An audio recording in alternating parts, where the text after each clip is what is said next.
आस यही प्रश्न गुड़िकर उत्तर आलोचना करवा। एक, विजयनगर राज्यर अवशेष केबे एवं केउठु आविष्कृत होइछि? 1800 ख्रीष्टाब्द हाम्पी विजयनगर राज्यर अवशेष किए आविष्कार करथिले?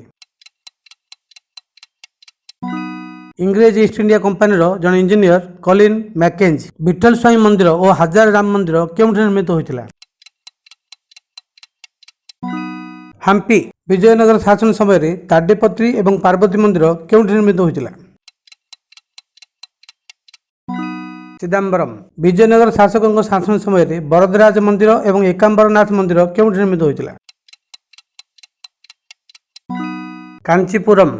विजयनगर शासकों शासन समय रामायण और महाभारत ग्रंथर कहानी केउ मंदिर कांथर खोजित होइतिला? विठल स्वाई मंदिर एवं हजार राम मंदिर। धन्यवाद।